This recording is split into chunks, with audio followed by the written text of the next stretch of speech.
Hey everyone, today's it is about when you have hanahaki but hide it from ham. Please don't forget to subscribe, like, and share. Let's get going. You were always careful to keep your hanahaki a secret from Bakugou, knowing that he would only worry and make a big deal out of it. But you couldn't tell the occasional coughing fit or the way your chest would constrict in pain when he was around. You tried to hide it as best as you could, but you knew he was starting to notice. One day, as you were walking back to the dorms after class, Bakugou suddenly appeared beside you. What the hell's been up with you lately? He asked gruffly, his eyes narrowing in concern.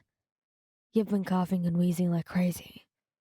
You tried to shrug it off, but the pain in your chest was getting harder to ignore. I'm fine, Bakugou, you said, your voice coming out weaker than you intended. He didn't look convinced. Bullshit, he said bluntly. You look like you're about to collapse, Lion. How is that fine?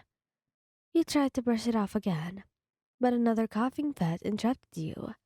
This time, when you tried to catch your breath, you saw a few petals fall from your mouth and onto the ground. Panic seized you, but you managed to quickly cover it up by pretending to sneeze.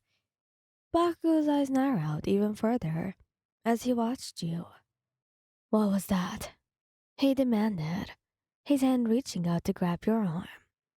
What the hell is going on with you? You tried to pull away, but he held fast. It's nothing, Bakugou, you said, trying to keep your voice steady. I'm just a little sick, that's all. He didn't look like he believed you, but he eventually let go of your arm with a grumble. Whatever, he muttered, looking away. But if you get worse, you better tell me. You nodded, relieved that you had let it go for now. But as you walked away, you couldn't help but wonder how long you could keep this a secret from him. Weeks went by, and you thought that you had been doing a good job of hiding your hanahaki from Bakugou. You had been taking medication to help suppress the symptoms and had been avoiding being alone with him as much as possible. But one day, while you were in the common room of the dorms, you felt another coughing fit coming on. You tried to hold it in, at least to your room, but it was too strong. Your hand flew out to your mouth as you doubled over in pain, trying to suppress the coughs as much as possible. However, when you finally managed to catch your breath, you saw that a handful of petals had fallen from your mouth and onto the floor. Your heart sank as you realized that Bakugou was sitting only a few feet from you, his attention now fully on you. What the hell? He growled, standing up and walking over to you. What's going on? You tried to stand up, but your legs felt weak and unsteady. It's nothing, Bakugou, you said, but you knew it was no use. You could feel his eyes on you, piercing and intense. But then, to your surprise, he didn't say anything. Instead, he gently took your arm and led you over to the couch, sitting you down and kneeling in front of you. What's been going on with you? He asked softly, his usual gruffness replaced by genuine concern. He hesitated for a moment before finally admitting the truth. I I have hanahaki, you said, your voice barely above a whisper. Bakugou's eyes widened in shock before quickly turning to anger. What? Who the hell is making you sick like this? He demanded, his fists clenching. You shook your head. It's no one, you said. I just, I fell in love with someone I can't have.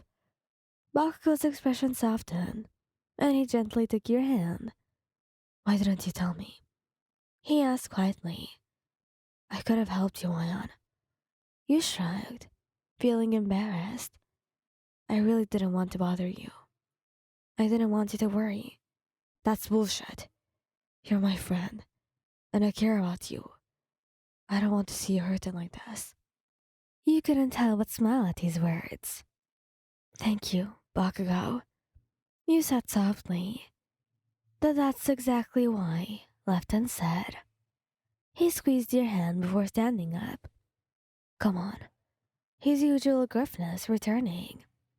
Let's go get you some medicine and figure out how to fix things.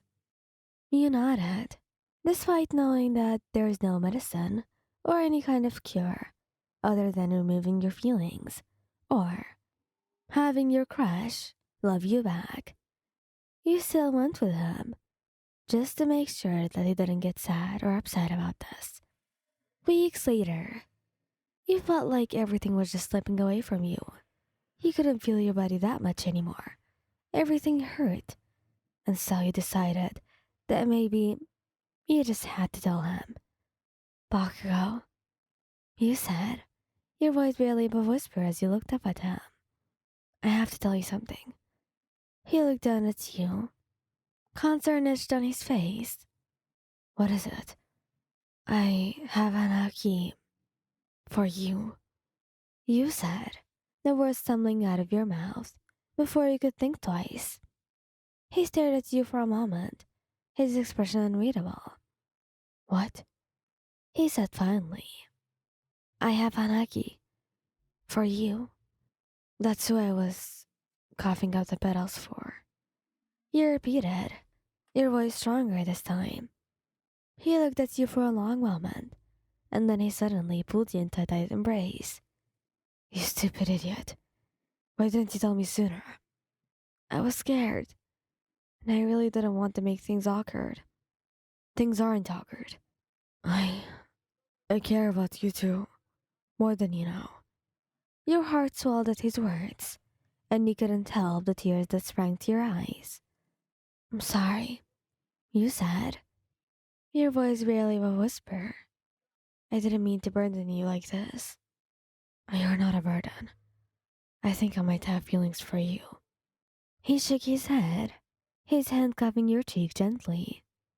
He looked up at him in surprise, and then a slow smile spread across your face. Really? Yeah. I just don't know how to tell you. He nodded, a faint blush creeping up his cheeks. He leaned in and pressed your lips to his, feeling a sense of relief and happiness wash over you. As you pulled away, you couldn't help but feel grateful for your hanahaki. It had brought you and Bakugo together, and you couldn't imagine being happier with anyone else. Thank you guys for listening. I hope you liked this video. Please don't forget to subscribe, like, and share. Goodbye!